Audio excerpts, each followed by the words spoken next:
to the first ever virtual book signing, crossed with a chat show, crossed with, well, I don't know what it really is. It's kind of a little bit like the internet equivalent of gene splicing. Your very own online Dolly the sheep, or something like that. As you can see, I'm already assembling my very own Brady bunch of people. We've got here Carrie-Anne Philbin, who's completely awesome. She's going to be chatting to us a little bit later on. We've also got our party room, our 24-hour party people, who are in there next door. It's quite horrifying, really, isn't it? But don't be too afraid. They're drinking Prosecco. They should be quite harmless once we've got them under control. And throughout the next hour, we're going to see lots of happy faces. We're going to have lots of people coming on to chat to you about how they use the internet and what they're doing online and any tools or resources that they can recommend. And of course, the reason that I'm here tonight talking to you about all of this is that if you have a look there, my book, I'm just going to pick it up for a moment, Working the Cloud. This, ladies and gentlemen, is the official launch of Working the Cloud, the book. It's a signing event, so we do have a few readers coming on to have their book signed, and hopefully I'm going to be giving away 5 copies as well, so hopefully if you fancy a copy yourself and you want to come on the webcam and have it signed and ask any questions of our wonderful experts, then you can do that as well. So now, one of the people that we're missing actually is Ian. Ian Forrester, who was actually supposed to be joining us. He's one of the tech grumps, and he was joining us from a pub where he's about to play a game of werewolf, but presumably he's been eaten by the werewolf, and that's why he's not been able to join us, but he may pop on at some point during the very near future. So first of all, I want to start chatting to Carrie-Anne. Now, Carrie-Anne, can you tell everybody, first of all, what it is you do and why it is that you're so interested in technology? Okay, so my name is Carrie-Anne Philbin. I'm a secondary school IT teacher, which at the moment isn't a really popular profession. And generally going into IT and being a girl is very, very difficult at the moment. It's very difficult to get teenage girls into IT. So I started a project called Geek Girl Diaries, and I was very fortunate enough to meet you, Kate Russell, and you very kindly gave an interview for a channel, a YouTube channel that I created to try and get more teenagers, especially girls, into technology. So it really is a problem, isn't it? I mean, there's this huge gender gap at the moment, and even though I think at a young age, I did an event last year called Games Britannia, you know, and I think at a younger age, girls are really into technology and show a real propensity for technology, but then it loses its cool once they hit sort of 13, 14 years old, doesn't it? So why is that? I mean, so many reasons why that could happen, and you're absolutely right. Like, I couldn't understand why it was there's such a small proportion of women out there who worked in this field, because my teenagers and teenage girls, they just love IT. They love using gadgets, very creative with what they produce. They really enjoy it. And then when they get to kind of a GCSE age, suddenly there's a bit of a drop-off. So I think partly it's to do with education and how we approach our subject and how we teach it to students. But I also think there's a wider context to do with confidence. You know, girls in a classroom full of boys, they don't always feel very confident about what they're producing. And actually, they're better sometimes than the boys. So that's something that we need to get over. And also, I think there's cultural issues surrounding that as well. But like you say, I think girls generally, they do really enjoy technology. They do, and you know, they are very good at it as well. You know, we're very good at problem solving and logic and talking about things as well, which I think is something that you know, that gets lost along the way at some point with the boys, who tend to, as you say, be a little bit more loud and brash about it all. But hopefully, you know, we're doing good work here, and we're hopefully encouraging some girls that it can be fun, and it doesn't have to be pink to be enjoyed by girls. It can just be a lot of fun. Okay, now one of the things that we're doing here is we're doing this book signing, and we are supposed to have our first victim for the book signing on at the moment. So I want you all to say hello, by the way, to my wonderful moderator. I'm just going to lift the camera off here and show you this. Hi. He's my moderator and techie guy. So I may occasionally speak to him throughout this hour and just say, what is going on? Have you heard from Philip? Because Philip is our first actually wants their book signed, and he's not online yet. We've invited him, haven't we? Yes, we haven't had a reply yet. So Philip, if you're watching and you're unable to join us for whatever reason, then make sure you leave a message. I believe Farron is monitoring the Working the Cloud Google Plus page. So go on to the Working the Cloud Google Plus page and leave a message. Let us know what's going on and why you're not there, and we'll hopefully get you on at some point during the hour anyway, even if you're having some technical difficulties. So we've got somebody who's leaning into the camera from the 24-hour party people room next door there. That's Andy Piper, who's a very wonderful geeky. Oh, I thought you were going to be chatting to us. You almost became my first party people victim. Can you demute your microphone? I can be, Tell us what's going on in your life. I can be a victim. I was just going to set something else. I was going to put a nice lower third on my screen for you as well. But you caught me. Doing second things. So Hello. Andy, tell us a bit about what you do, because you're a very cloud-based person as well, aren't you? Yeah, I do. I work pretty much entirely, exclusively in the cloud, and my job is something called developer advocate, or a cloud, what we call a cloud platform called Cloud Foundry. So that's for developers. So that's for techies who want to build new apps and deploy them on a scalable cloud platform. So yeah, I'm very much a techie, but I've been doing this stuff for. Sorry, I may be slightly distracted. He's getting a lot of love in there at the moment. Kate has catered for us very well in here this evening, and there are some very happy people around me. It does look a little bit like you're in a Damien Hirst exhibit there with all those butterflies on the wall as well. But I can assure everybody that the butterflies were there before we arrived. We haven't sort of. Ian Forrest has just joined the Hangout, so we'll be talking to him soon. He's coming to us live. There he is in all his glory. Although he's very still at the moment. He's the Ian is chief our chief man. tech grump. There, he's about to join. Ian is the chief tech grump. So if you mute us, and I will leave you to your show. thank you, Andy. Thank you very much. I want to be in that room. That room looks like fun. Ian. That room is having far too much fun, actually. I might have to reprimand them for it later on. Ian Forrester, hello. Welcome to the Working the Cloud virtual signing. Oh, he's drinking a Cosmopolitan. Brilliant. Let's cheers. Cheers. Carry on with a cup of tea. Lovely. So, Ian, now I introduced you earlier, and you obviously weren't here, so you've no idea what I said about you, but I promise it was very nice. Basically, Ian does a podcast called The Tech Grumps, and there's an awful lot of noise going on next door. Can we stop their noise next door? Okay, oh, is that you? Yeah, I'm okay, no, that's fine. It's you. I thought it was my naughty people misbehaving. So tell us what you're doing, okay, Ian, because you're in this bar for a very special reason. So we're playing this game called Werewolf, which is here, and so basically. The idea is that some people are werewolves, most people are villagers, and you have to find out who the werewolves are. And we have lots of drinks, because it's happy hour until 11 o'clock, and we have lots of fun. So actually there's some people here who, as you can see, they're waving. Hey, hello!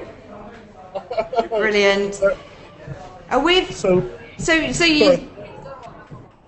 So what is this? It's an augmented reality? No, not augmented reality. It's just a game, is it? Just an RPG game? No. It's just a game, a social game. There's no RPG, no dressing up, nothing like that. It's just very simple, and it's great fun. If you've not played it, then you need to play it. Some people call it Mafia, but we call it Werewolf. Okay, good. Mafia sounds like the Facebook game that was being played a while back, a couple of years ago. Is it something like that, Mafia Wars? Yeah, not Mafia Wars. This is similar. This is totally. Really? Yeah, we're actually sitting in a circle, real people, no technology involved. It's good fun. Brilliant. Well, Thank you very much for joining us. We are actually supposed to be going at 7:10, which is about now. We're supposed to be going live to a Nesta presentation. The Nesta presentation, they've got an audience of about 100 people. It's called Connected Collaboration, and it's being presented by my lovely friend, Ghislaine. So Ghislaine Boddington, I believe they're watching us right now, waiting to be invited. So Carrie-Anne, thank you so much for joining me. I'm going to ask you to drop your spot now, but I really appreciate you coming. And any last sort of tips or hints? What's your favourite website, the favourite thing you do online for our viewers? Exactly this. Google Hangouts, they're amazing. You can film stuff, you can stream it onto YouTube. So with my YouTube channel, that's how I do my interviews. You can collaborate on documents at the same time. It's amazing. And I think what you're doing here today is a great example of how powerful it is. So good luck tonight. I wish you all the best. Take care, bye. Brilliant. Thank you so much for joining us. We'll talk soon. Geek Girl Diaries. She's awesome, by the way. If you haven't looked at her YouTube channel, then do so. Ian, how about you then, quickly, before I ask you to drop off? We'll just wait for hopefully our next guests will come on. They're queuing up now. So, Ian, very quickly for you, what's your #1 cloud tip? What's the thing that you love doing online? You know what? Honestly, Dropbox and Evernote are awesome. Yeah, I could not work without those two things. Google Docs is great, Google Calendar is great, but Evernote, Dropbox are essential.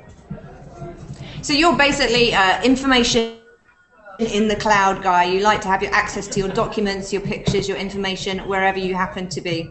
Brilliant. Absolutely. One of the things I love about Dropbox is actually there's an app called Dropvox, which I have on my iPhone, which allows me to record an interview, and it dumps it straight to the Dropbox, which is brilliant. Especially if you're in a dodgy situation, like when I was in Azerbaijan last year, and I thought I was going to get my phone confiscated because I was interviewing all of these activists. It's quite nice to know that you're not going to lose your content as well. So. Yes. Brilliant. Okay, thank you very much. Well, hopefully we've got somebody queuing up now. Good luck. And whilst Ian, lovely to see you. Good luck with your. Don't get eaten by any werewolves now. Excellent. Okay, so that's the first two guests out of the way. We're running about 3 minutes late, but hopefully we've got the Nesta people queuing up right now. I'm going to set a competition for you. And what I would like to do, if anybody would like to win a copy of Working the Cloud, ideally it'd be nice if you would come online and actually on a video camera, and I can sign it for you live, because this is a virtual book signing, and so far I've signed no books.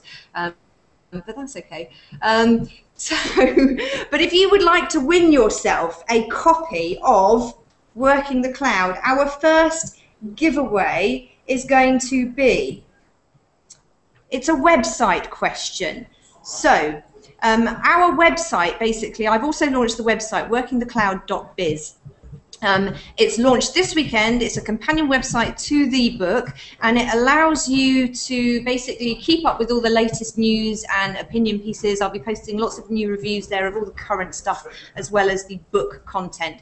So go along to that website, workingthecloud.biz, and I would like you to tell me whose interview is featured in the news and features section as a full text transcript. Whose interview is featured on workingthecloud.biz. The first person to post that answer in the Working the Cloud Google Plus page, the first person to post that answer is going to win a copy of the book, and hopefully you'll be able to come online and get it signed.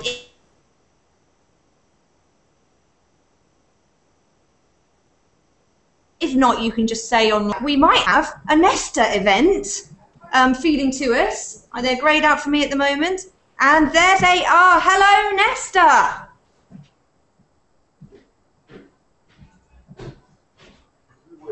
I can see them. I can see them. I can't hear them yet, but we've got one Nesta. The second camera from Nesta hasn't yet come on. And who's this guy here? Hello, hello, Kate. Can you hear me now? Yes. Is that Colin? Kate, can you hear me? It's I can Michael. hear you. Hello. Ghislaine's speaking at the moment. I'm just going to go and get the. It's Michael from Nesta. I'm just going to try and get the main camera, Ghislaine's camera, up and running. She's just in the middle of a Q&A session at the moment. So I'm just going to get her attention and get you right, up and okay. running on the main screens. Good. Okay. Well, you do your thing, and I'll just carry on chatting to the viewers. So, absolutely. So, can we just maybe mute that for the time being, just so that while he gets that sorted out. Okay. So, as you can see, live broadcasting doesn't always go as smoothly as you would want it to, but this is technology, that is free to use and is out there at the moment. So, and we're really sort of balancing ourselves on the bleeding edge of it right now. It can be a little bit dangerous at times. We can get damaged. And I see Zoe Cunningham is there as well. So maybe let's jump over to Zoe Cunningham whilst we are waiting for the Nesta Q&A to finish. And then hopefully, once we've spoken to Zoe Cunningham, we can come back to Nesta and see what they've got to say. I think Farron's going to nip next door and unmute the microphone because we weren't going to let them be in control of their microphone next door. As you can see, they've had... Hey, there she is. Okay, Zoe, hello. Thank you so much for joining me. First of all, can you tell the audience what it is you do and what your interest in technology and particularly the cloud is? Well, I'm managing director at a company called Softwire Technology, and we make very expensive systems for a wide range of businesses, including BBC and the Telegraph. So what's so great about the cloud is that for small businesses, they can get the same quality of software that we provide to really large clients, but at a fraction of the cost, and in many cases actually free. Well, that's it, because one of the things that I cover in the book, I think it's something like chapter 4 or chapter 5, is free alternatives to Office Essentials. Because if you're setting up a business for yourself, one of the first things that you're going to have to do is potentially fork out 700 or 800 quid on proprietary branded software just to set up your computer. And actually, a lot of people don't do that because they can't afford to do it, and they end up going the pirate route, which is, first of all, it's dangerous, it's illegal as well, by the way, but also you don't get any kind of support, and you don't really get any guarantees about the quality of the software that you're downloading. Now, I've recommended a lot of open source tools, but also this sort of like renting things in the cloud when you need them, which are brilliant for collaboration as well, aren't they? Because you can have staff littered around the country or even littered around Europe or the world, and you don't have to pay for a piece of software for them, right?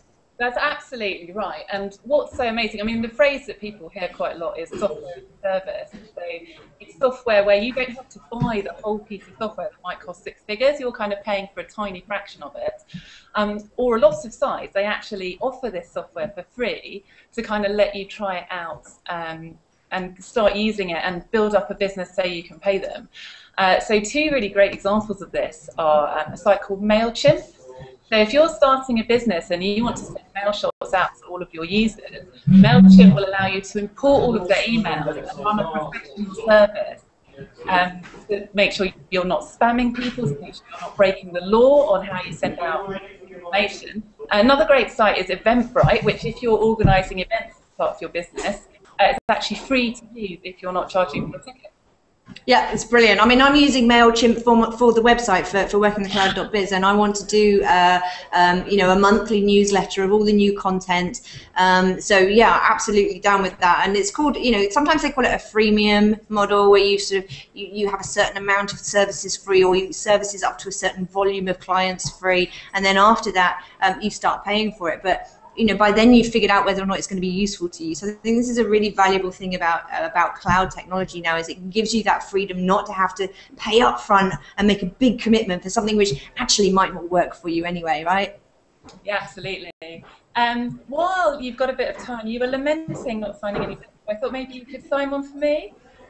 Hey, I would love to sign one for you. Yes, definitely. What would you like me to write? So we have the technology here, as you can see on one of the pictures down there. So I'm going to flip over to the author biography page, and I can see now the Nesta audience may be almost ready to join us. So there we are. What would you like me to write for you, Zoe? Oh, anyone got any suggestions? First virtual signing. That's the quietest they've been all night. Tuesday, thank you for hanging out with me. with me. And I'm not going to say that to Al Scott because he might actually hang out, and that would just be bad for everybody. And that's Love Kate. Brilliant. There you go. So there is my signature on that book for Zoe. Zoe, thank you so much for joining us. And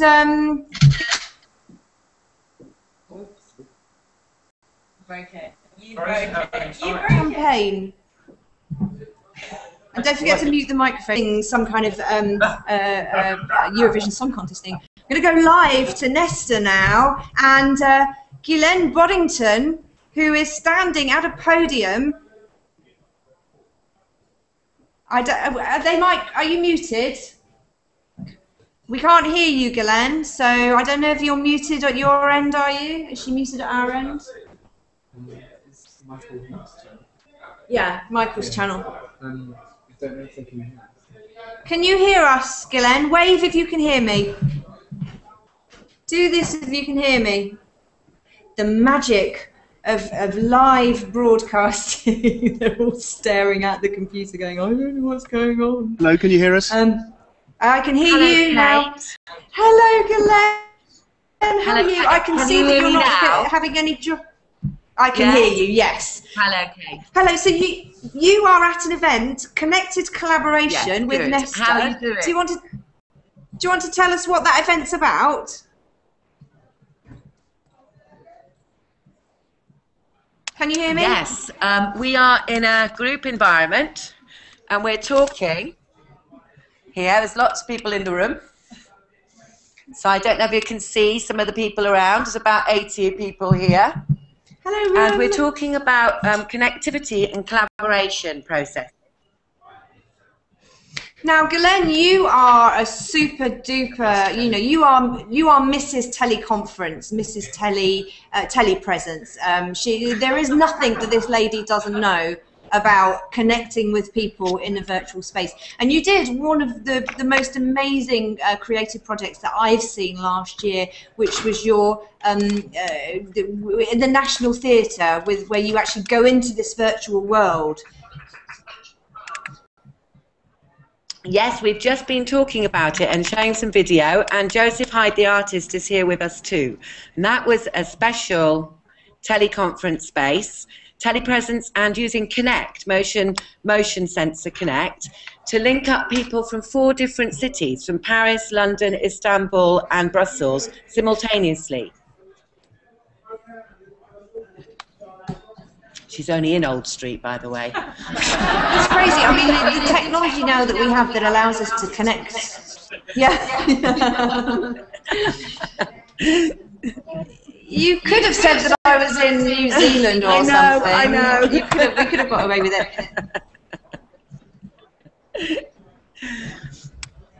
Now, Ghislaine, I know that you were sort of keen to get a copy of the book signed as well. So I have your copy, that copy is Zoe's, but we have a copy of my book for you there. Right.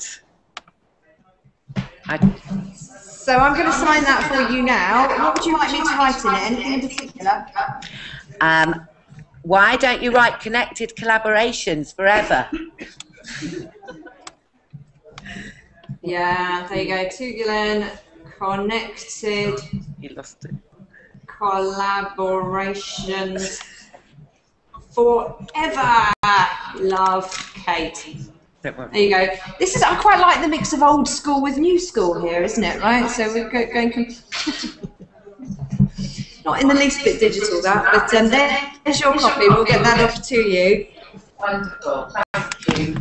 Thank you very much, Kate. We seem to have lost your image, but that's our fault. It's our technology end that's not quite working. So, but good luck for the rest of the launch, and good luck with the book. Thank you so much. Thank you for joining us. And it's lovely to see you. And we've all got a leaflet for your book in our packs tonight. So hopefully there'll be some orders for you. So, bye-bye, Kate. Brilliant. Thank you for having us, Nesta. Bye. Brilliant. So that was live to an audience of 100 people. Nesta, which is just a brilliant example of technology working, kinda.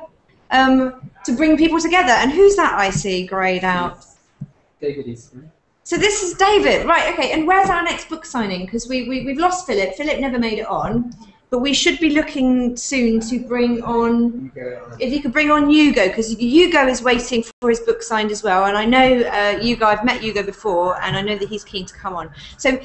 David Eastman, hello, how are you? Hello. I think I've unmuted my microphone. Yes, I have. Oh, by the way, I just want to help Ian out, if you remember, because he was explaining werewolf. Look, I have some werewolf cards. That is a werewolf. And that is another character from the game.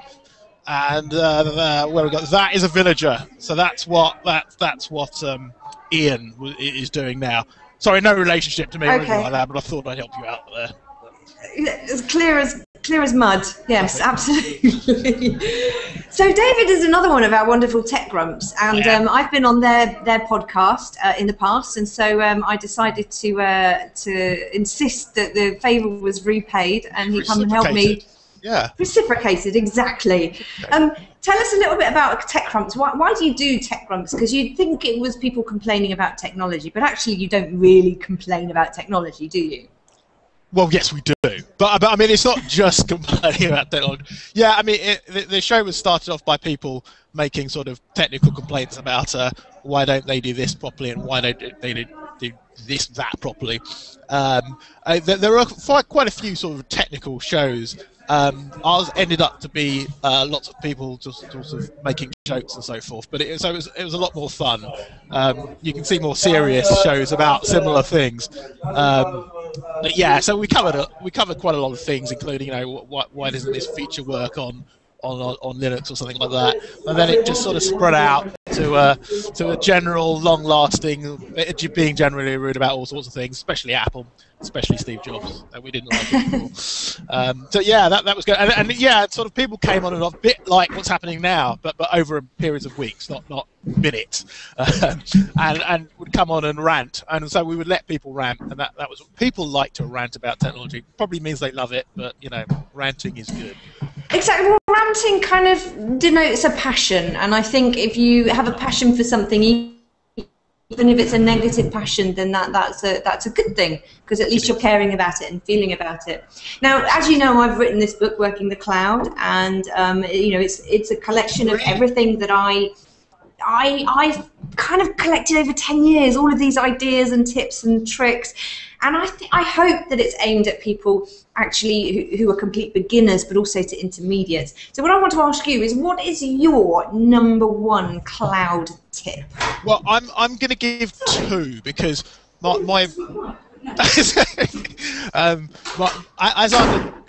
I'm a developer geeky person, so one of the things important to me is code, and I'm going to be brief here because I think most of the audience probably won't care about this.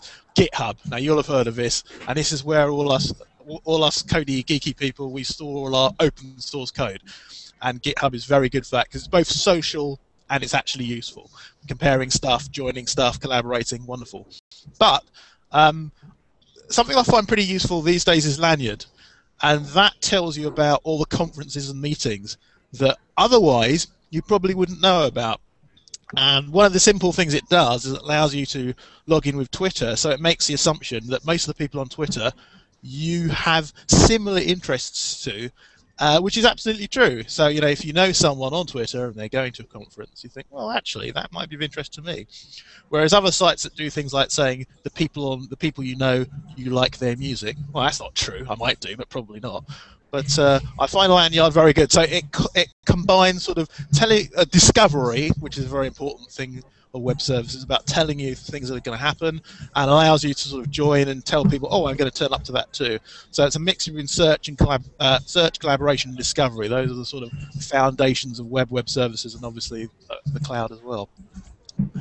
Brilliant. It sounds really good. I mean, there's a really good tool that I saw as well called BookRx, which was actually on Webscape on the BBC a couple of days ago, which is you know, similar. It pulls information from what you speak about on Twitter and makes book recommendations, not based on what your friends think is good. Yeah. Because let's face it, our friends don't always have the best taste.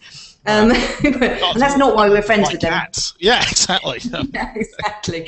So, but yeah, it does an algorithm, sort of works out from what you say and who you follow and the things that you talk about and things that you engage with. It works out what recommendations that should make to you based on right. that. I think Library Thing does something similar, doesn't it?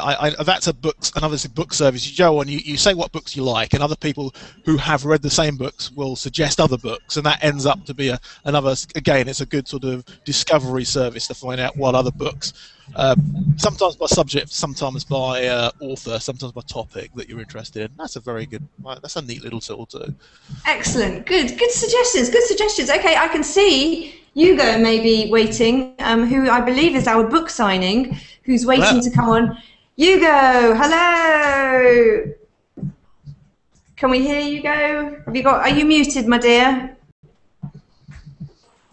I may not be now. Hey, there he is. So, Hugo, I actually met doing a hangout at Simply Business earlier on in the week, or last week I think it was by now.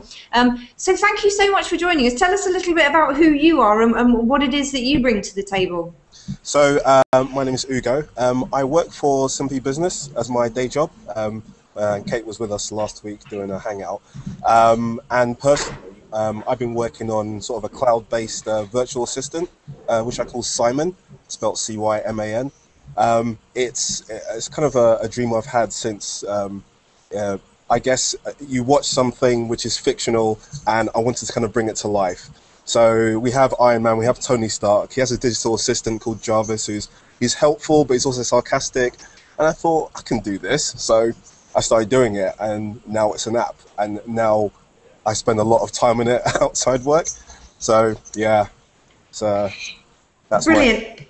Thank you. Well, and it works really well as well. I mean, I love the way that you can speak to it in a very natural voice too, and it's kind of like got a bit of a personality. Yeah. It always feels a little bit forced with Siri. You know, like that kind of like slightly uncool friend that you didn't really want to take to the party with you, but came along anyway. But Simon's a bit cooler than that. That's the way to put it. Yeah, actually, that's what the reviewers. I mean, I haven't developed it. I know the shortcomings of Simon more than anyone, including the things that Siri's better at. But those who are kind of reviewing the things that you mentioned, kind of seem a bit cold. They like the fact you can personalize something. You can name it what you want. It doesn't have to be called Simon. The fact that you can, you tell it things and it doesn't always kind of agree with you. And people say up the sarcasm or up the disagreements because they like it and stuff. So, yeah. Yeah, absolutely. We like things to have personality. David, what do you think? Are you a virtual assistant, voice-controlled app kind of fan yourself, or is that a little bit too tech? No. That would be a target of TechGrums. In fact, it was a target of TechGrums. Terrible Siri stuff, misunderstanding it. No, actually, the reality is it's actually really rather good. It's scary that it's officially good now. So I'm interested. I haven't heard of many sort of comparison services. So that's pretty interesting that people are working on other stuff. So hopefully, brilliant. Well, listen. Hugo, you actually bought a book and you want a book signed. So what would you like me to write for you in the book? I'm going to turn over to the author page to write my dedication to you. And you are our first official signing. Please. What would you like me to write for you? I'd like to write... To Hugo and Simon? Oh, yes, indeed, please, yeah. To Hugo and Simon, always online and available. Is it C-Y, you said? C-Y-A-N? Yeah, C-Y-M-A-N. Always online and available. That's not me. That's not me, that's Simon, by the way. Exactly. There's a bit of an inside thing here. There's something that Simon tends to say, so, yeah, just to be clear. Brilliant. So there you are. There's your signing, just to prove that we are actually doing a book signing. Outstanding. Thank you so much for joining us, Hugo. And David as well, thank you. I can see my next guest is actually queuing up, so I'm going to bid you farewell. You can get back to whatever it was you were doing before you joined this madhouse. I know we're running a little bit behind schedule, so thank you so much for joining No problem. No problem. Good luck. Mwah. Good Thank luck. you. Good luck, Okay. Hans. Have a good one. So next, I know I can see down there, sitting in the corner, is John Ferguson. Hello, John.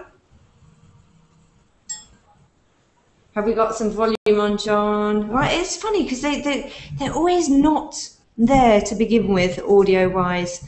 You look very professional, though. You've got like a big professional mic set up, and it's all very professional looking, but I actually can't hear a word that you're saying. So is he muted at our end, or is he muted at his end? You're muted at your end, I think, maybe. Is that it now? Yay, there you go. Good. Brilliant accent. So John Ferguson is a long-time virtual friend of mine. We've actually never met in the flesh, but we're meeting in the flesh this Friday, I believe. Yeah, very excited. So John, tell us a little bit about what it is that you do and what your interest in technology and the internet is. Well, actually, at the moment, I've got a very boring job running an engineering firm, but I think my technology background was to do with mobile technology. I did a PhD at the University of Glasgow on scalable crowdsourcing type systems. So, right, okay. It was mostly like crowdsourcing is mostly one person just asks lots of people, can you do this? And I was trying to build systems where you could do that, but you could also say, actually, I just want one very specific thing. Could you go and get that one thing for me? And I was trying to make it so that you could kind of get the really specific things and the really broad things as well. You got very involved in the cloud with me, in crowdfunding with me over the Christmas period, because we were involved in the Elite Dangerous. And for those of you that don't know, Elite Dangerous was the game that got me into technology, and probably you as well, John, right? Back in 1984. You were probably still. I don't want to embarrass you, but I think I was slightly too young for Elite. No, I don't feel at all old now. But yes, no, Elite was something that got me into technology back, way back when I was a teenager. And they ran a crowdfunding campaign over Christmas, and I'm now I did a Kickstarter to write a piece of fiction as well. And in your fiction, we both kind of like had parallel wishes to be writing fiction and doing creative stuff like that, haven't we? We have, although I think you're going to be doing better than it with me, because you've already got a dedicated 800 readers of your next book. So. I know. Well, that's the crazy thing, and they talk about copyright and and the new model for copyright in a digital age. And for me, really, I think crowdfunding is one of the real contenders, because if you are a creative and you want to get remunerated for a piece of work, at the end of the day, these days in the digital world, you can't stop people copying your work and sharing it. It's virtually impossible. You can put all the protections you want on it, but someone will figure out how to crack it. So you may as well turn that to your advantage and actually use the publicity. And for me, if you want to know that you're going to get paid a certain amount of money, then crowdfund it, get that money up front, and then anything you make after that is a bonus. Absolutely. I think a really interesting campaign last year was Amanda Palmer, a musician. She did a great kickstarting campaign for her next album, because she'd had a lot of issues with her record label. But she's then taken what she's learnt from that, and then she went and did a really great TED Talk for any artists that are interested in this kind of thing. Go to the TED website, TED.com, and look for the Amanda Palmer stuff. It's a really interesting talk. It gives you a really good background into why, just as Kate's saying, it's a really good thing to look at crowdsourcing as a way to ignore the copyright to some extent, but to still get some money. It's actually a very old model. It's like the old Patreon model that artists used, long before recording was even possible. Absolutely, absolutely, brilliant. Now, I'm going to ask you, John, to tell us what is your #1 tip, the thing that you really like to use that makes your life easy, that you use online, your #1 website, tip, app, whatever. I'm going to mute my microphone a second. I'm just going to talk over here and see where we're at with the competition and what's in the piece. So, over to you, John. Great, so welcome to the John Show. I'll be taking you through this next part. Actually, I'm really sad to say that probably my favourite thing at the moment is Google Reader, and I've been really sad to hear that that's disappearing very soon. I hear that Feedly is maybe going to take over as the next competitor because it has a very good API, so your existing third-party applications for accessing Google Reader might still work with Feedly. I think the other thing I'm just really interested about in technology just now is the 3D stuff coming back with virtual reality, because going back to like the Kickstarter campaign stuff, there was this new virtual reality technology, the Oculus Rift, which everybody's getting very excited about. I'm very excited about it, and I really see this as like the next step in communicating in a very real way with people across the world, and they're communicating with you. It's going to, I think, really create much more of a community atmosphere to the internet, because there's going to be a much more visceral quality to what you're doing. Visceral, I love that word as well. Brilliant. You're always a good one with the words. Thank you so much. There's some great tips there as well. Now, I believe that we haven't yet had anybody signing up for the book signing for the giveaway. So we just need somebody to go along to the website workingthecloud.biz and tell us who the interview is that's featured in the news and features. Do we have a winner? Gavin Rainbow, Simon Egerton. Gavin Rainbow. Kate and Anthony have all said Theo Kafitas. And who was the first one? Gavin Rainbow. Well, Gavin Rainbow is actually coming on at 7:45 for a book signing. He's bought a copy of the book, so what are you doing, Gavin? You can't have 2 copies. That's just greedy. We might sort you out with something else, though, for being first on the answer. So who was next? Simon Egerton. So Simon Egerton, are you on webcam? Can you come on webcam and get your copy of the book? If not, then tell me what you want me to write for your copy of the book. Now, John, thank you very much. I'm going to ask you to jump off now, and it was lovely to see you, and I'm going to see you on Friday for the book launch. So thank you very much indeed. Great to speak to you, and thanks for your tips. You too, now, Kate, party room. Pay attention, party room. Hugo, you can jump off now as well, my dear. Thank you very much. It was lovely to see you. And thank you for having your book signed. It's going to be posted to you in the very near future. Party room, what I would like to do is I would like to run the next competition. And for the next competition, we need to look at the augmented reality app.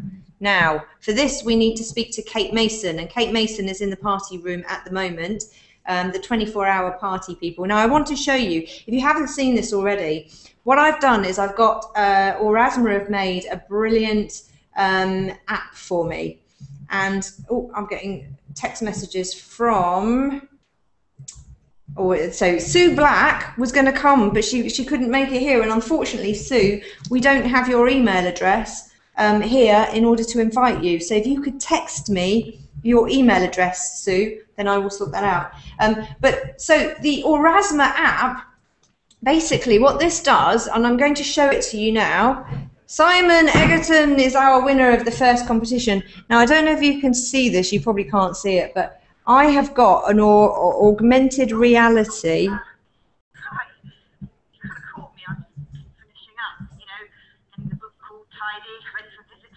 So as you point, if you download the Aurasma app, which is free to download on iOS and Android, if you download that app and you point it at the cover of the book, you will get an augmented reality film. And what I want you to do for the next copy of the book to win is tell me, the first person to tell me on the Working the Cloud Google Plus page, the first person to tell me what happens when I rip the front of the cover off with the augmented reality app, what happens next, what do you see at that point, then you will win the next copy of the book.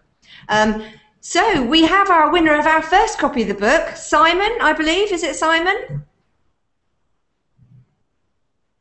Oh, you're muted still. Can we unmute you?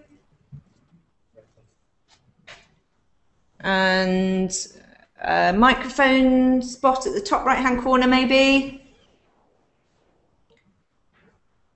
No? Is he still muted? The red microphone button. The red microphone button, top right of your screen. Hello? Hello, there you go. Sorry, Kate. Is it Steve? It's Simon. Simon, hello Simon. So you got it right, you were the winner of the first copy of the book. Yes, I think in second place, but as I hadn't already got one. Yeah, Yeah, I think Gavin was just being a bit greedy there. Well, thank you very much. What would you like me to write in your book? I'm going to turn the page over here. To eBay bidder. To eBay bidder? No, to Simon. Oh, right, okay, I get you. I don't think you'd get very much, to be honest with you. It's probably worth more not signed. Well, you never know. Not soiled. To Simon. And you can make the rest up, Kate. Thank you for hanging out. I'm going to carry on that sentence. Thank you for hanging out with me. And have you been following the launch activities around this? I mean, obviously you're here and watching, so you must have been following it to an extent. But have you had a chance to read any of the extracts of the book? No, I haven't. To be honest, I've been following your novel more closely. Ah, so this is the Kickstarter that we were talking about, the Elite Dangerous Kickstarter that we were talking about earlier.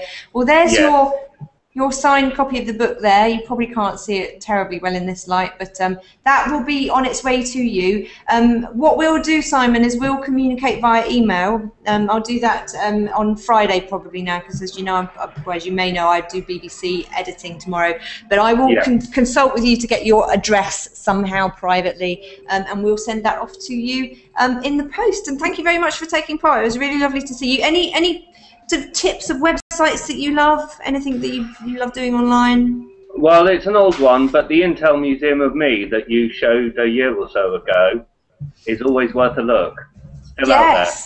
Absolutely, brilliant. Museum of Me from Intel, and that basically does your Facebook journey for the year. Actually, there's a really good Facebook show, TV show thing coming up in a Webscape in the near future, so keep an eye out for that as well. Thank you very much for joining us. It's brilliant to speak to you. Thank you, Kate. Bye. Take care. Bye-bye. Okay, good stuff. So we have now Kate from Orasma. She's in the party room, and hopefully she's wearing a crown. How lovely is that? Somebody's been playing with they've just released the screenshots, haven't they? The Google screenshots. This is a brand new part of Google. And we've now got Sue Black's email, so hopefully Sue Black can join us as well. But so Kate works for Orasma, and Orasma are the people who did the app for me, which is just absolutely awesome. Kate, really quickly, tell us about augmented reality apps and what went into making that app.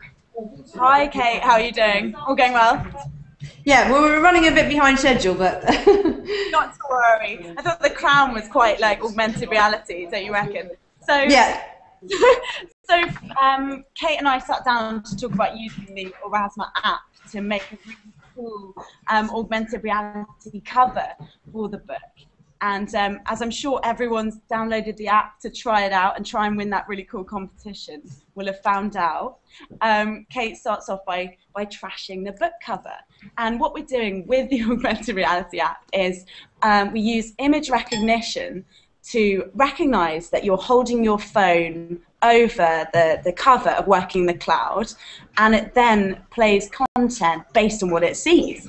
So that's what we've been doing with Kate, who's now, where's she gone? Has disappeared. But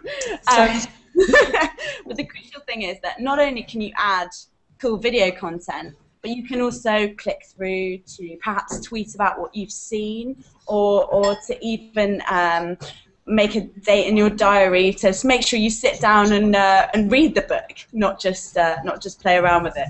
And there's a crucial bit at the end, and I'm not sure if I'm allowed to say it or if the competition is part of it. Well, I did say my question for the competition was what happens when I rip the cover off the front of the book, so we shouldn't give that bit away. Okay, all right, fair enough. But the cool thing as well is that you can always update the content. So in future, if you had another thing you wanted to talk about in the book after the launch, you can just upload because we work on a cloud-based CMS, you can just upload new content, serve it down, and away you go. You can use Orasma to show you as much new and fun content as you like. So that's another reason why we enjoy it so much. Now, augmented reality is where it's at the moment. If you could accept, we've got Sue Black is there waiting to come online as well. And I want to bring Sue into this conversation as well because, hello, Sue, how are you? Sue Black is awesome. She's writing a book at the moment about Bletchley Park, which she crowdfunded on Unbounded. Sue, speaking with us now as well, is Kate from Orasma, who made the augmented reality cover of my book. What do you think of augmented reality? I can't hear you. Are you muted, Sue? Try your microphone top right-hand corner.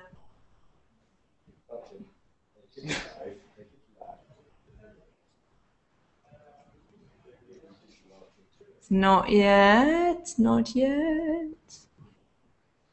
Any minute now. Kate, can you ask them to bring me some more books in from next door as well? Because I've run out of copies to sign here.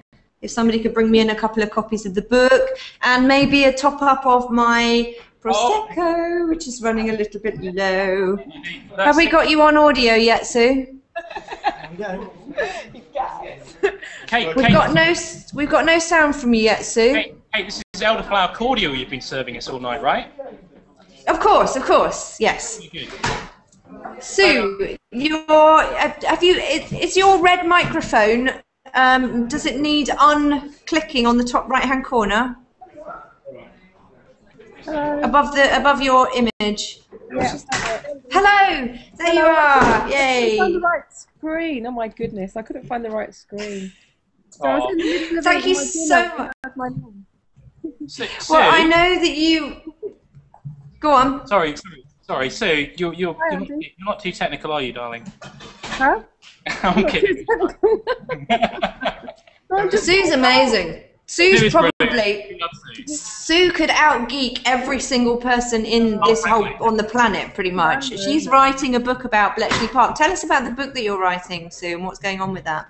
Well, it's all about various campaigns to save Bletchley Park. So, as you know, lots of 10,000 people worked there during the war, and everything was kept secret for a very long time. I think the ban was lifted in about 1975 for people to be able to talk about it. And so various people over the years have done things to try and make sure that Bletchley Park stayed open. And so it's all about all the different campaigns over the years. There's work done in the 90s where the site was possibly going to be bulldozed, and so Sam Crooks, local councillor, managed to get the trees listed, like a preservation order on the trees to stop the site being bulldozed. And you know, I started a campaign in 2008 to save Bletchley Park, which thousands of people joined in with, including you. So thank you very much, and Andy, who we just heard from there, and many other people. And the thing that I really love is that I think that social media played a really big part in kind of creating awareness of the importance of Bletchley Park and kind of bringing together lots of people who really cared about Bletchley Park. So the book is about all the campaigns, a bit of the history of Bletchley Park as well. Brilliant, and as you said, I mean, social media really did play a big part, and the person who's joined us now is Jeff Alexander. So Jeff, hi, thank you for joining us. Have we got volume from you as well? Let's just check before we go any further.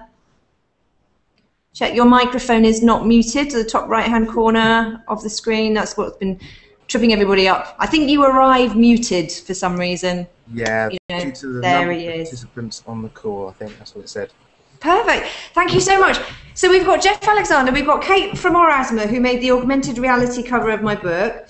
We've got Sue Black, who's writing a book that was crowdfunded on Unbounded.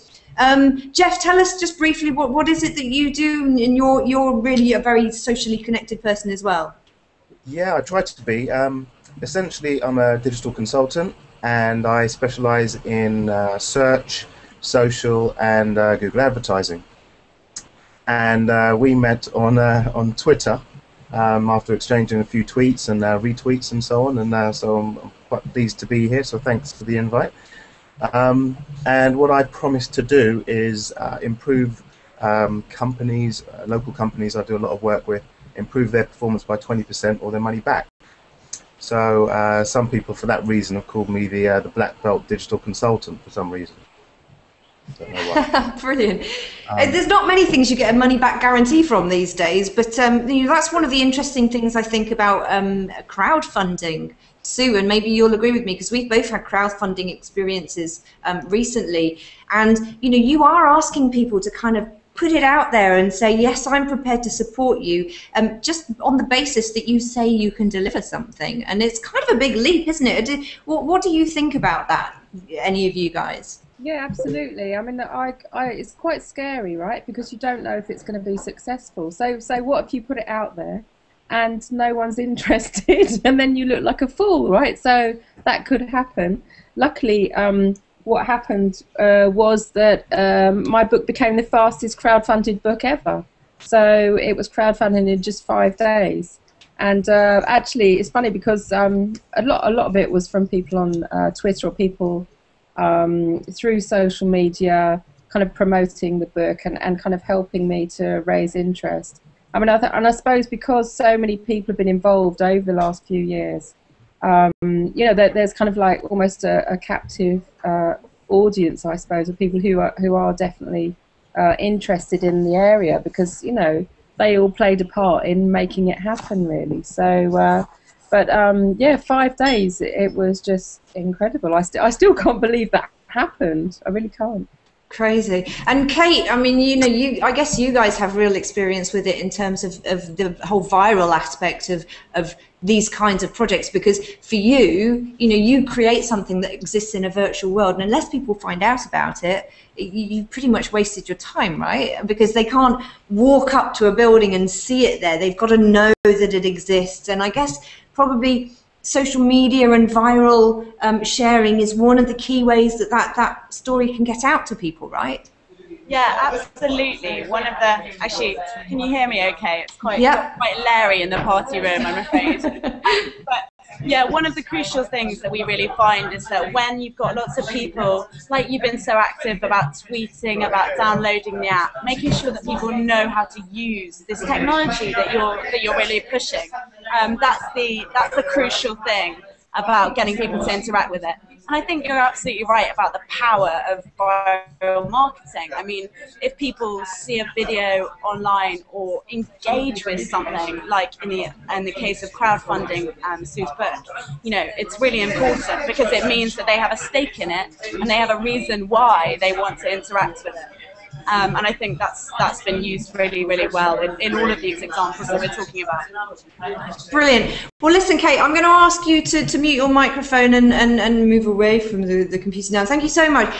Orasma, hello. They made my augmented reality cover. They are awesome. And in a moment, we're going to speak to Doug from Ripple, who made my apps as well. But have we got any competition entries for that yet? No, we haven't yet. So that's fine. We'll figure out another way to give away the books because we're reaching the end of the broadcast and we've got a few more people. So, Sue, thank you very much for joining us as well. It's been a great talking to you. I'm really glad that you could join us. Now, I want to speak to Jeff very quickly.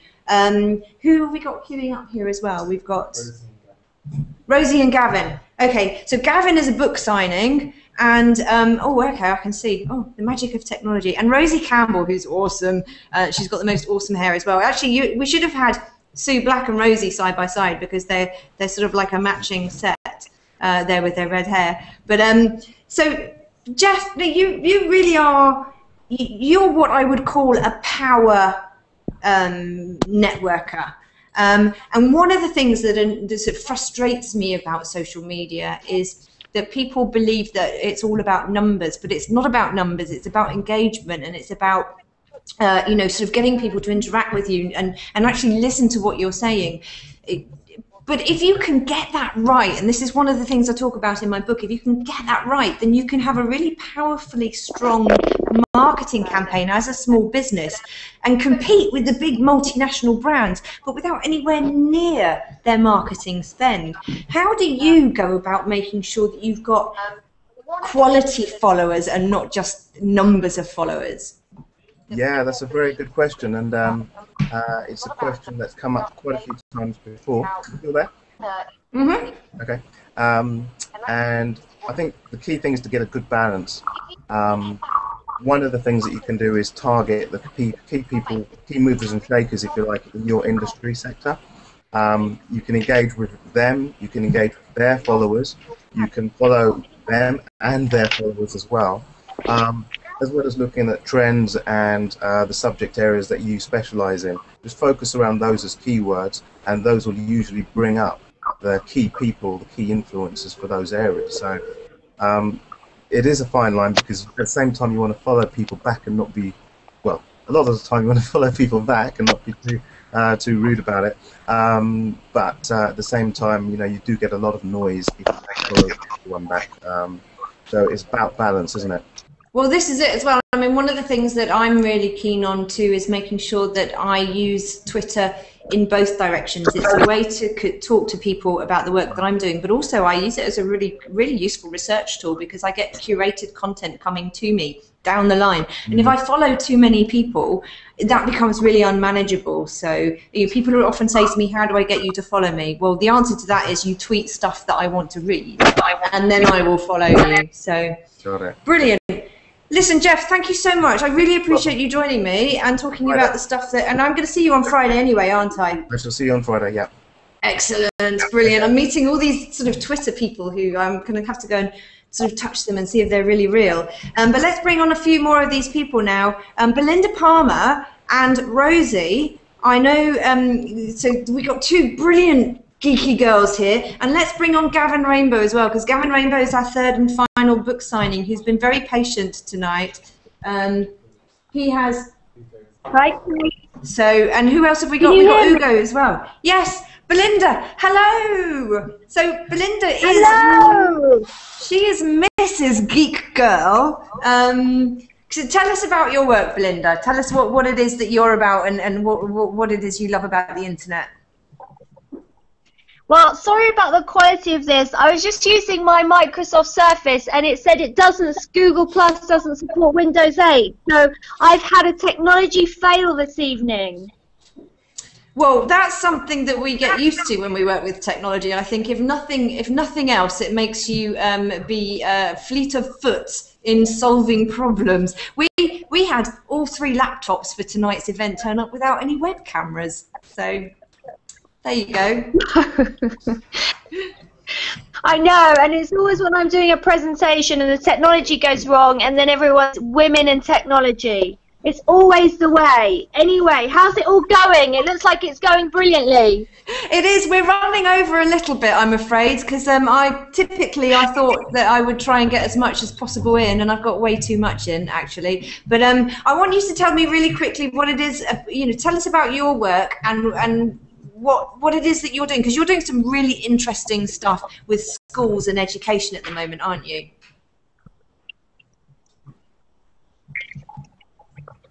Yeah, so Little Miss Geek is our campaigning arm, and we are inspiring young girls to become tech pioneers and want a career in technology. The issue is that only 17% of the tech workforce is female, 17, and that's going down each year. So Little Miss Geek is about bridging the gap between girls loving consuming technology, but not wanting to create technology. And Little Miss Geek is about inspiring girls to take part in the next technological revolution. And there's a lot more happening in this area at the moment as well. I mean, we had Girl Geek Diaries, Carrie-Anne Philbin was on earlier, and Rosie Campbell as well. Let's bring you in on this conversation, because I know, Rosie, you're a real role model as well to girls. Tell us about your geekiness and your geek career. So I work at BBC R&D with Ian, who was on earlier, and yeah, I love technology. It's not something actually that I had that much interest in when I was younger, and I really wish there'd been something a bit like Little Miss Geek around to inspire me. But now, while I was at uni, I really got into it, and now I've got a job in technology, and it's brilliant. Excellent. And we've got a whole raft of people now here speaking. Hugo's come back as well, so that's rather nice. So Hugo's a rebound victim. And Gavin, now Gavin Rainbow, you're our final book signing of the night. What's your sort of situation? What's your family life? Have you got daughters? Do you know girls who are into technology? Because I know you're a big tech fan yourself as well. I am, yes. I'm an IT consultant. Well, that's what I call myself anyway. I basically fix computers. But I have got a daughter who's 16, and she is into computers as well. Sorry, can you hear me? Or okay? Yep, we can hear you. Yeah, so yeah, she's into computers and tablets and all sorts. So, and it's a big part of school as well at the moment. So, yeah, it's she's definitely a geek. Sorry. Why do you think then? Because it seems to me that girls kind of like lose an interest. Belinda, let's come to you on this one. They get into it quite early, but then they lose interest, don't they? Is it peer pressure, do you think? I don't know if Belinda can hear me. Maybe she can't hear me. But look, we've got a real crowd now. This is brilliant. Gavin, I'm going to sign your book whilst we're waiting. Belinda, if you catch up with us, then let us know what you think. Sorry, and she's ditching in and out. I think we may be losing her again. But who else have we got there? Who's this? So we've got so we got Doug now.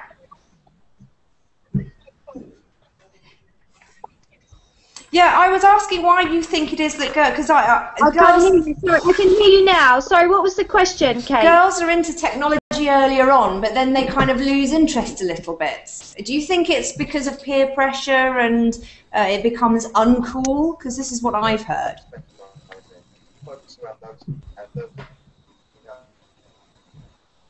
I don't know. That question's coming through. It's funny because you're going. You're obviously on a mobile phone, and we're getting you squished and squared and squished and squared. So the biggest problem. Can you hear me, Kate? Yes, I can hear you now.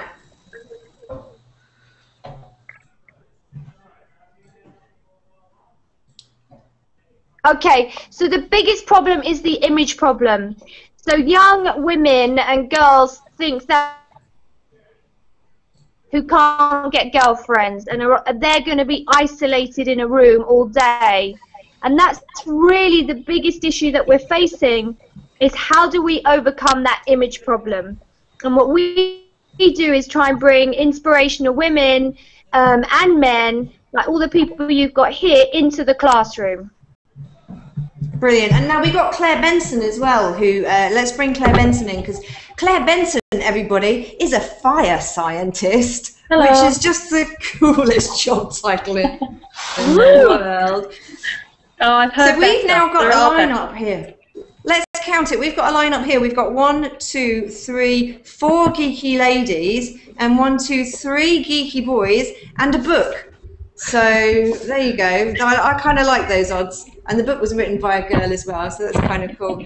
Claire, tell me a little bit about your thing. But before you do, Gavin, have you got anything particular you want me to write in your copy of the book? Because you're here to have it signed.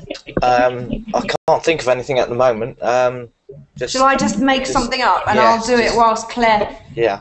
Claire, tell us about your awesome job while I sign Gavin's book for him. Well, I am a fire and explosion scientist, and I do all sorts of different research on fires and explosions, and ideally trying to stop them happening. For the last couple of years, I've been working with the London Fire Brigade, trying to find out about deliberate fires and arson, and seeing if there are any patterns. And using some of the tools on the internet, that's been made really interesting. Particularly recently, I've been using one of the add-ons for Google Fusion tables, where they'll actually heat map things and do intensity maps. So I can overlay that with other statistics, like poverty maps, to see if there's any sort of correlation, which is really exciting. So I can overlay that. See, fire, for me, that really seems like, you know, girls need to know that they can be doing really cool jobs like that in order to get more interested in technology. And in fact, boys do as well, right? I mean, you boys here in front of me, how many of you would like to be a pyromaniac for your paid job? Definitely. Yeah, we got one. Gavin's a 1. Jeff's a 1, definitely. Yeah, it's now, very true. I don't know if anybody's gone for the book competition on the Orasma app yet. Yeah, we've had a couple of replies, but we've had a couple of replies, but we don't know if they're right or not. So any of you are waiting to find out if you've won a copy of the book at home, what we will do is we will take the first correct answer, and I will communicate with you through social media over the next couple of days to get a book signed and to you. I really quickly want to bring Doug in as well to the conversation. He's been sitting there patiently while everyone around him is drinking champagne. Now, Doug is from Ripple, and Ripple, R-I-P-P-L-L, and they made my apps for me. And you know, just to do, because I am completely, you know, I'm the tech queen. There's nothing that I haven't done that is tech on this particular book launch. And so we have also apps on iPhone and Android. And I'm going to fire up the iPhone one here. And what that does is it's an RSS wrapper around the content from the website. So there it is, there's the app come up. So you've got the content from the blog, that will feed through to there. And also the videos, these are the full video interviews that I've done for the book, and they're posted there. You can listen to and watch those videos on there. And also eventually, there's a chat feature. So once the dust has settled after this launch, I'm going to be doing live chat sessions through this app. Now, Doug, you made this app for me. How much do you think now, with people switching over to mobile phones and smartphone connections, how much do you think, if you're a small business and you want to reach an audience and let them know what you're doing, how important is it that you are inclusive on the app side of things as well, do you think? I think it's quite crucial. I think before we talk about a business, have a think about every cool startup that comes out of Silicon Valley. Can you hear me okay, Kate, actually? Yep. You can hear me? Yep. So you know, you see the scenario where the kid sits at the table and says, I've just got my venture capital funding, I've got this cool new business, and it's called blah. The first thing everyone in the room does is reach for their phone to test out the product. So if it's not a mobile, they say, oh, never mind, I'll have a look in the morning at my desk at work. So if you're not mobile first, you're missing digital these days, because we all carry a small PC in our pockets. So that's important. But then think about businesses. Does a small business need an app? Well, if you search for Sushi London in the App Store, what would you expect to see? He's suddenly sounding a little bit like Will.i.am on a really bad studio day. Yep, you're back again. Yeah, back again. So if I search for London Sushi in the App Store, what would you expect to see as the top listing? A brand like Yo Sushi, but you won't, because they haven't quite got themselves there. You'd see some of these smaller brands that have got an app and are listed at the top of the store there. So they're engaging with a few hundred customers, but very intimately with an app that sits on their phone, an interaction they've never had to date. So I think it's very important, but only if the price is right. And that's where the SaaS model comes in, because you don't have to spend £10,000 to build an app these days. If you use a system like AppSplash, which you've used for your app, you can pay a monthly fee, or you can try a freemium model, of course. But for as little as £29 a month, you're in the App Store ahead of the big high street brands, which is incredible, really. And that lends itself to the whole SaaS discussion, doesn't it? Exactly. Well, this is what we were talking about earlier. It really brings us back full circle to the whole aspect of social media and the way that it can open up the competition. You know, you can compete with huge brands without really spending the same kinds of money. And there's a whole load of resources and stuff in the book, which hopefully you guys will all buy and enjoy and get an awful lot out of. Brilliant. Doug, I'm going to run a competition next on the app, but thank you so much for talking to us. I'm going to let you get back to the party room, and because we're already 15 minutes over time, and I just wanted really quickly say a few more words to a few of you people here. So Gavin, I've done your signing for you. Thank you. To Gavin, thank you so much for all of your support and for hanging out with me, because I know you've been a long-term follower of mine and supporter of mine on Twitter and social media. So, and I can't thank you enough. You know, all you Twitter followers get a dedication in this book. So I hope you'll read it and enjoy that, because it really is heartfelt. So thank you very much for joining us, Gavin. Thank you. And that book will come to you very soon. Okay, thanks very much. Bye. Brilliant. Now, I just want to finish with the guys who are still here. So we've got fire scientist Claire Benson Bunsen Burner, she should be known as, Jeff Alexander, and we still got Rosie. Unfortunately, I think Belinda Palmer's fallen off at the end of the world somewhere, or maybe off the end of the off the Brady Bunch string down here. Can I just go through, and if you got a tip, a #1 website or app or cloud thing that you like to use? Claire, let's go to you first.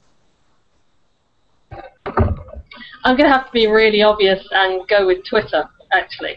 I've done a huge amount of networking on Twitter for work, but also just in my own personal life. I mean, I wouldn't be here if it weren't for Twitter, because we met at something through Twitter that I ended up on.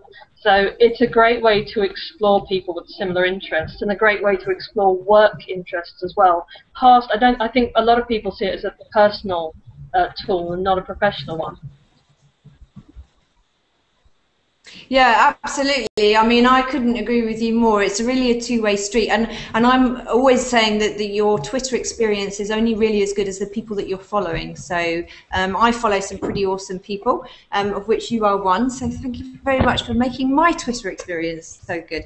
Brilliant. Claire, thank you so much for joining me. I'm going to come to you now, Jeff. Jeff, what's your #1 tip for online cloud usage?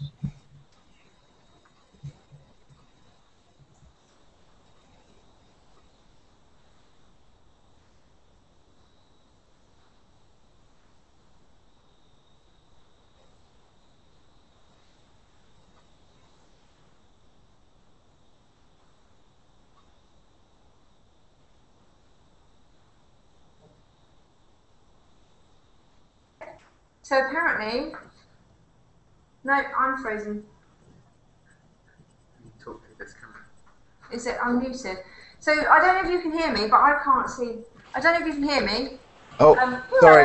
Yeah, I'm here. Apparently, I've frozen on the other screen, and I'm not sure why that is. And I can't hear anyone either. So have we got any volume coming out of there? Okay, I've adjusted my volume. I don't know if you can hear me now. I don't know what's going on. This is technology telling me that I've been on air too long, 15 minutes longer than I should have been, 17 minutes longer than I should have been. Yeah. Yeah, can you hear me now, Jeff? Yes.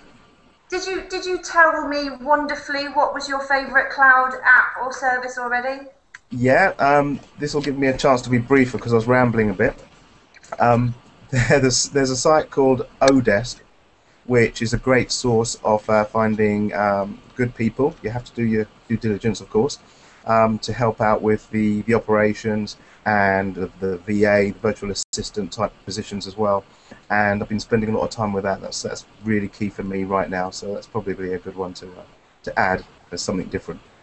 Brilliant. And if you are a social media marketer and you want to do well on social media, then this is definitely a man to follow and to pay attention to when he speaks. So thank you very much, Jeff. I really appreciate your coming along and joining me tonight. Rosie, I'm going to leave the last piece of advice to you. Do you have any wicked tips for using online technology? So my favourite thing at the moment that I'm using is called Trello.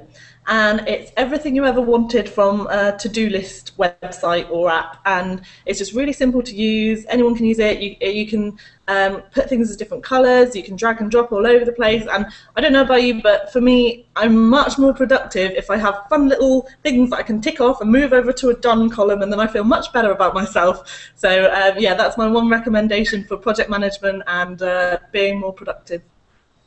Brilliant. I'm a real list person, and the first thing I always do on any list, #1 on any list, write list. Because then as soon as you finish writing the list, you can cross it off. Exactly. No more satisfying feeling than crossing something off a list. Brilliant. Thank you so much. As you can see, we've completely adapted. I'm on a completely different camera because my machine has fallen over completely. I don't know if anyone's left in the Hangout other than me. I could just be talking to myself. But listen, thank you so much. Those of you who've tuned in, if any of you have entered the competition, I will be resolving that and making sure that the person gets that. I've also got another 3 copies of the book to give away. So I will arrange, over this weekend, I'll arrange some kind of competition around the book launch for those 3 to go, and it will probably involve the app as well. So I can see myself now on the computer over there. I've got the Brady Bunch underneath me. Everybody wave, say goodbye, party room. Say goodbye, party room. Thank you so much for joining me. Thank you very much to my host here, the King's Head Members Club, who've been awesome, letting us use their space, which is really quite amazing. You should come, if you get into the Hoxton area, you should definitely come and have a look around. And also to Pirius, who have very kindly put some money in the pot for some refreshments over these next two events, tonight and on Friday night as well. So Pirius, Roger from Pirius will be there on Friday night as well. So thank you very much to everybody who supported me, and I hope you've enjoyed tonight's show. I will edit it down and hopefully make a version of it that hasn't got quite so much rumbling. But if you've got any sense, I would go and open a bottle of Plonk and pour yourself a large glass of wine now, because that is certainly what I'm going to be doing. In the meantime, people... Elderflower juice, and elderflower cordial. It's definitely not... Who's that shouting? Stay virtual, and whatever you do, keep working that cloud. Thank you, and goodbye. Cheers, Ben.